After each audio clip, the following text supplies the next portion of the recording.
Kedua guru SMA Negeri 1 Luwu Utara, Abdul Muis dan Rasnal, mengadukan nasib mereka ke DPRD Sulawesi Selatan usai diberhentikan secara tidak hormat, PTDH. Rapat dengar pendapat, RDP, tersebut berlangsung di kantor Dinas Bina Marga dan Bina Konstruksi, BMBK, Jalan AP Petarani, Makassar, Rabu, 12 November 2025, siang. Kedua guru itu sebelumnya di PTDH setelah putusan Mahkamah Agung, MA, menyatakan mereka bersalah karena memungut dana sebesar Rp20.000 dari peserta didik. Uang itu dipergunakan untuk membayar gaji para honorer yang tidak terbayarkan selama beberapa bulan. Padahal, sumbangan itu juga disepakati oleh masing-masing orang tua murid. Keterlambatan gaji itu sebelum Rasnal menjadi kepala sekolah di SMA 1 Luwu Utara. Sebelumnya, Rasnal adalah kepala sekolah SMA 1 Luwu Timur dan Abdul Muis menjabat bendahara komite sekolah sebelum di PTDH. Mereka berdua hadir sekitar pukul 11 WITA di kantor sementara DPRD Sulsel. Sejumlah anggota DPRD Sulsel telah hadir dalam ruang rapat Komisi E sejak pagi. Kepala Dinas Pendidikan Sulsel, Iqbal Najmuddin tak tampak dalam rapat tersebut. Terlihat hanya ada Wakil Ketua DPRD Sulsel, Fauzi Andiwawo dan Ketua Komisi E DPRD Sulsel, Andi Tendre Indah. Sementara itu, Gubernur Sulsel hanya diwakili oleh Kepala Badan BKD Sulsel, Erwin Soding. Dua guru yang dipecat juga yakni Rasnal dan Abdul Muin terlihat duduk pada barisan paling depan. Ada juga Ketua PGRI Sulsel, Profesor Hasnawi Haris dan Ketua PGRI Lutra Ismarudin. Jadi tidak ada kata terlambat. Kita sama-sama 29 September perjalanan saya mau naik pesawat dari Bandara Juanda menuju Makassar bersama Kepala Provinsi Selatan, para anggota dewan yang terhormat, Bapak Ibu yang kami muliakan. Assalamualaikum warahmatullahi wabarakatuh. Kembali lagi menjelaskan bahwa tindak lanjut yang kami ambil dari keputusan PTDH itu adalah tindak lanjut dari apa yang menjadi amar putusan Mahkamah Agung, bahwa ada penetapan dua orang yang bersangkutan sebagai pihak yang dianggap bersalah dalam putusan itu. Lalu kemudian terbit juga Pertek BKN yang menerbitkan persetujuan pemberhentian dua orang ASN kita. Jadi mau tidak mau kami selaku unit kerja teknis yang mengenai manajemen SDM harus menindaklanjuti putusan tersebut karena kan sudah diatur di Undang-Undang 20. Hanya saja kan dalam proses ini tetap menjadi perhatian pimpinan bagaimana apakah memang secara objektif putusan tersebut sudah sesuai dengan apa yang dijalani oleh yang bersangkutan. Makanya ada proses-proses lain yang kemudian kita coba tindak lanjuti. Nah, itu mungkin. Pak, ini kan ada proses yang janggal saat berjalan ini barang, di mana inspektor dari kabupaten yang periksa sementara kedua korban ini adalah ASN provinsi. Apakah akan melakukan pemeriksaan juga atau audit kepada inspektorat? Untuk inspektorat Luwu Utara itu kami akan koordinasikan dengan inspektorat provinsi apa tidak lanjut dari hal tersebut karena itu kan kemudian menjadi ranahnya inspektorat. Yang kita mau tahu kan kita harus berpikir secara konstruktif, secara utuh kita harus paham ini barang. Jangan parsial-parsial karena jangan sampai satu aspek ini yang kita lihat lalu kita tidak melihat secara keseluruhan. Kita melihat dulu apakah pertimbangan dari inspektorat Luwu Utara tadi menjadi pertimbangan di pengadilan atau tidak. Itu dulu mau ditahu. Tapi memang diperbolehkan Pak secara aturan ASN. Kalau secara kewenangan, secara kewenangan tentu saja itu tidak dimungkinkan. Hanya saja bagaimana dari perspektif hukum itu kami akan koordinasikan dengan inspektorat lebih lanjutnya. Ada usulan PK sendiri Pak? Usulan PK akan kembalikan ke para Rasnal dan tim pemecatan mereka ini berdasarkan itu.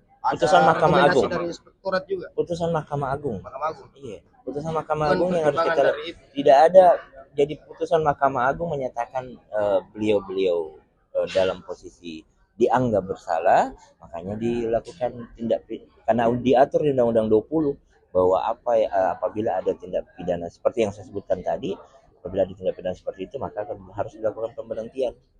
Jadi upaya yang disarankan kepada mereka ini upaya tadi kan kami tetap kami mengatakan kami tetap menghormati upaya hukum yang dilakukan karena ini kan sudah masuk di tingkat kasasi, otomatis tingkat terakhirnya sisa PK ya.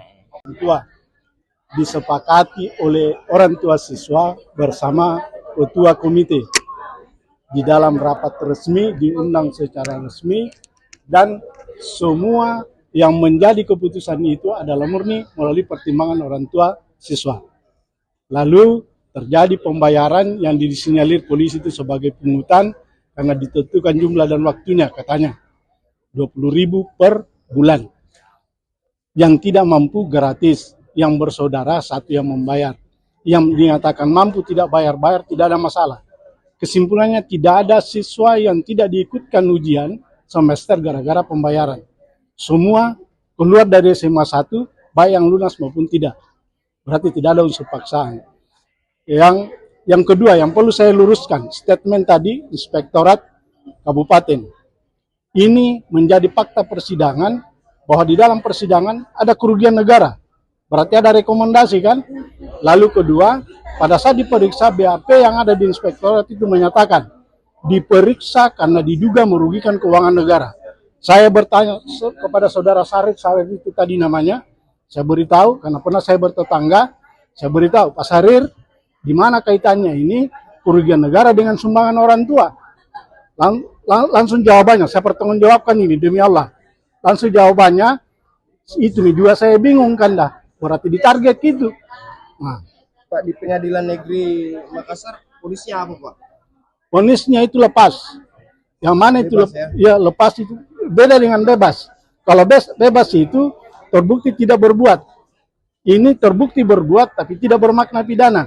Ya, itu lepas. Di kasasi apa? Di kasasi itu dituduh dipersalahkan menerima gratifikasi. Nah, yang mana itu gratifikasi di situ karena ada insentif pada tugas-tugas tambahan, wali kelas, pengelola lab, wakasek. Berarti saat itu kita dituntut korupsi. Dan itu tidak pernah muncul di persidangan sebelumnya itu. Tuntutannya itu kan ada pembacaan tuntutan di pengadilan. Oh, tidak ada itu bilang di klausul keputusan bahwa harus dipecat. Nah, ya jadi vonis 1 tahun, denda 50 juta, subsidi 3 bulan. Jadi apa yang janggal dari kasus ini Pak? Yang janggal itu adalah yang pertama, Inspektorat menjadi biang kerok. Yang murni sumbangan orang tua menyatakan ada kerugian negara yang sangat tidak sinkron itu. Terus apa lagi?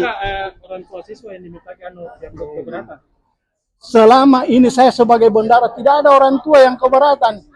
LSM itu yang melapor tidak ada adiknya, saudaranya yang sekolah di SMA 1. Pak, apa kejanggalannya dari kasus ini? Nah, apa kejanggalannya? Iya. 1, menyatakan ada kerugian negara. Terus apa Kedua, lagi? memaksa anak-anak membayar. Kalau memaksa anak-anak membayar, maka summa totalnya lunas.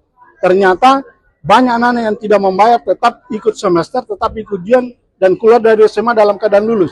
Ada bukti pembayaran. Terus apa lagi Pak? Yang ketiga adalah dilakukan dengan pungli. Terbukti bahwa ini dirapatkan orang tua secara terbuka. Berarti di luar dari ciri-ciri pungli itu yang dilakukan secara sepihak dan tertutup. Kejanggalan hukumnya seperti apa? Kejanggalan hukumnya ini kami divonis sebagai korupsi. Sementara ini adalah kita hadir di situ karena ketidakhadiran negara untuk membantu sekolah, untuk membiayai.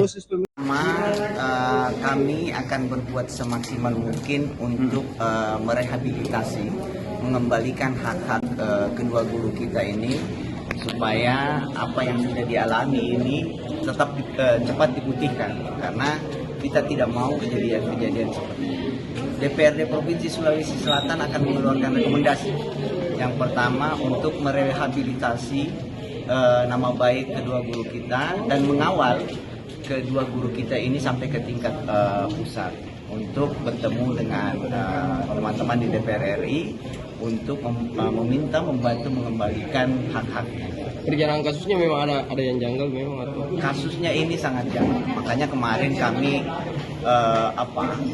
setelah mendengar hasil RDP ini kan sepertinya memang keputusan yang terjadi ini syarat intervensi. Kalau teman-teman bilang ini ada konspirasi. Ada kriminalisasi juga Pak? Ya, seperti itu. Sehingga kami memerintahkan kepada Inspektorat Provinsi untuk ikut dalam hal ini melakukan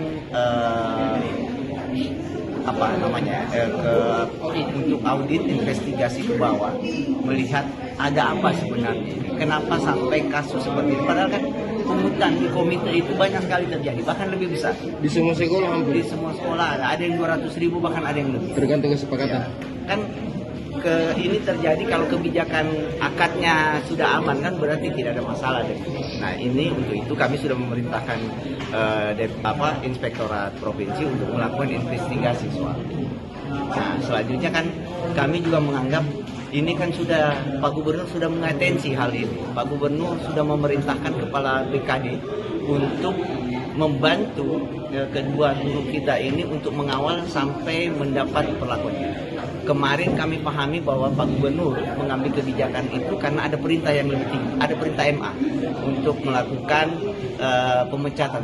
Tapi kan kita masih bisa melihat ini terbukti kemarin Pak Gubernur langsung menghubungi dari Mekah, menghubungi Kepala BKD untuk melihat, membantu apa yang bisa pemerintah provinsi lakukan sehingga hak-hak teman-teman kita guru ini bisa dikembalikan. Berarti akan dikembalikan haknya nih? Ya, insya Allah kita akan kembali. Terima kasih banyak. Download Tribun X sekarang, menghadirkan lokal menjadi Indonesia.